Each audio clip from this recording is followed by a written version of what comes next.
It is with profound sadness that we announce the passing of Cameroonian-born international superstar Emmanuel Njoke Dibango, also fondly called Manu Dibango.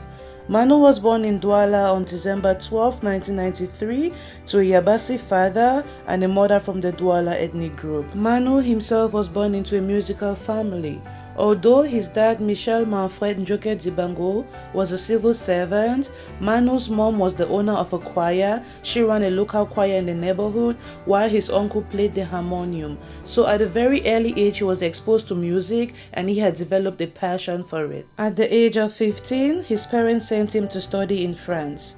But he soon got turned onto jazz and soul music while in France, so he began playing the saxophone and the keyboards in local nightclubs in France. Instead of studying, he developed a passion for music, and this is how his career started. And this is how his journey to legendary started. Instead of diving into one of the already existing musical genres, Manu created one for himself. The singer-songwriter played both the saxophone and the vibraphone.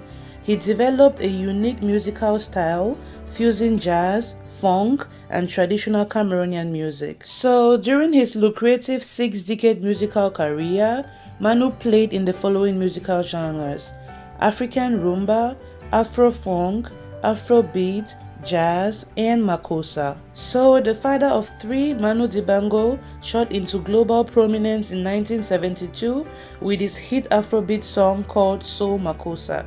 This is the first song which sold Manu internationally. It was danced all across the continent of the earth and it was so magical. And with international recognition comes international collaborations. So Manu started collaborating with stars from all around the world. He collaborated with Fela Kuti of Nigeria. He collaborated with Fanea All Stars. He collaborated with Herbie Hancock, Bill Laswell, Benny Worrell, Lady Smith Black Mambazo of South Africa, King Sunny Ade of Nigeria, Don Cherry, and Sly and Robbie, just to name a few. And as the star Manu Dibango rose to more fame and recognition, his music spread to other parts of the world, and people started borrowing lines from his songs, sometimes without his permission. And so in 2009, he filed a lawsuit against Michael Jackson, the king of pop, claiming that Michael's 2 songs, Don't Stop the Music and Wanna Be Starting Something, used a hook from his song. The line Mama Say Mama Sa Mama Kosa, it was originally from Manu Dibango's song, so he was suing Michael to collect royalties for using a hook from his song. And at the time, Michael was signed to Sony Music, and when you're signed to a big musical label, you don't want any lawsuits on your name, you don't want to be dragging them to court. It could really look bad on your resume.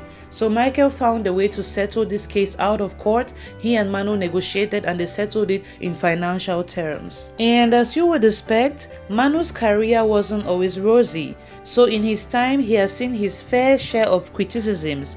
A lot of people refer to him as the Afro-European guy.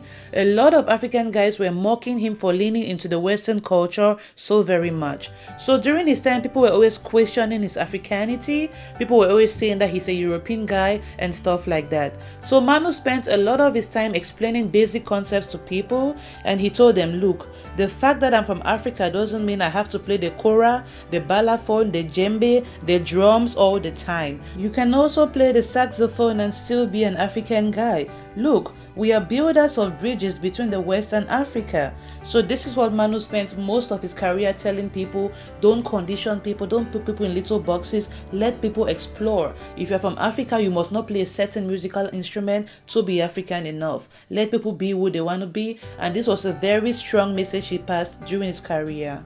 Manu was a very principled guy. He didn't care about what people said, he just did what needed to be done. So he was a father to 3 kids, Georgia Dibango, Marva Dibango, and Michelle Dibango, whom he named after his father. So Manu was a man of great wisdom, and we can all learn a thing or two from him. So Manu was asked, hey, you have all the fame, you have all the recognition, you have all the money, you have all the awards. What keeps you motivated? What makes you wake up from bed every single morning? And this is what Manu has to say.